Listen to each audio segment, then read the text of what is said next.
Hey, what's up? This is Scott with Level Up Tuts, and today I'm going to show you to put Google Analytics on your site using the Google Analytics module.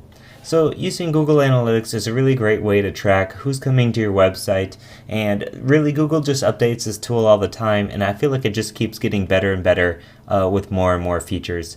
So we're going to use the Google Analytics module. Of course, you could just use the embed code that Google gives you and just put it in your your template files or something, but I like using the modules, especially because it's sort of like the Drupal way to do things, is to use the modules. So I'm going to grab the latest version, and I'm going to throw it in my modules folder, which if you remember is in your sites all folder. Oops. And then modules. So let's grab this. I'll throw it in here. And let's enable this module.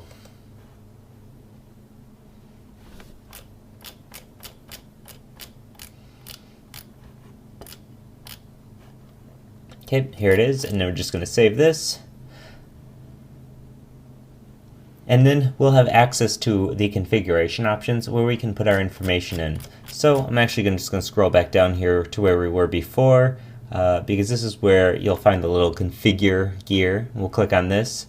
And it's going to ask for your web property ID.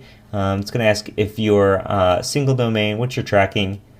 If you have multiple subdomains or multiple top-level domains built into your site, you can do that. However, we're just going to be tracking this single domain, and I'm just going to grab my web property ID, and you can grab yours and just paste it in there. In case you need help finding this web property ID, just log into your Google Analytics account and set up a new domain. It should give you this. It looks like it starts with the UA. It should be pretty easy to find. So if we click under pages, it's going to say, are there any pages you want to not track? Of course, it's not going to track our admin or any sort of page inside of our admin, our batch, node ad, or our user pages. So this is fine with me. If there's other pages you want to add, you can just add it on a new line. And if you want any sort of like sub pages of that, you can do / and then the asterisk, and that will count for all pages within. So this is all pages underneath admin. This is all pages admin. If you don't want to track everybody, if you want to track only anonymous users authenticated, that's definitely possible. As you can see, this module is really configurable. It doesn't require a lot of just code know-how. I mean, you can probably do everything with this if you wanted to with the Google Analytics code, but this puts it all in one nice spot, and it's nice and easy to configure. So here you can actually give users the option if they want to customize tracking on their account. I don't have users, so I'm going to click No Customization Allowed. Links and downloads. Yes, we want to track downloads. We want to click mail to links, or we want to track clicks to mail to links, outbound links. We want to track all this stuff. Search and AdSense. Do we want to track AdSense ads? We don't have AdSense on this site. However, I do have other sites with AdSense ads. And then, of course, you would want to track that because that's very valuable information. And internal search. Again, I don't have internal search. However, you can track internal search queries with that. You could enable some privacy options here. This is makes users' IPs anonymous. This universal web tracking opt-out is the default. If enabled, your server receives the do not track header from the client browser. Google Analytics module will not embed tracking code into the site. So basically it's saying if it says do not track from the browser, then don't track it. Of course, we're going to leave that checked. Custom variables, we don't need them.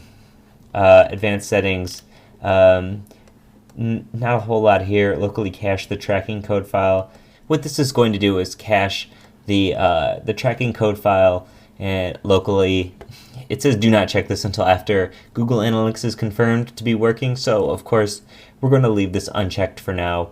And the JavaScript scope, this is going to say Google recommends adding the external JavaScript files to the header. Although it gives you the option to add them to your footer if you would like. However, since Google recommends it, I'm going to leave it in the header. No big deal. Okay, we're going to click Save, and now let's check out the source of our site. And as you can see, it has put this Google Analytics code in the site for us. and it's all nice and easy. So now what you can do is go to your Google Analytics account and verify that it's all connected, and everything should be all set. So now you have Google Analytics working on your new Drupal site, and you should be good to go. If you have any questions or it's not working for some reason, please leave a comment, let us know. Hit us up at Twitter, Level Up Tuts, and let us know what you're thinking. Once again, this is Scott, and thanks for watching. Bye.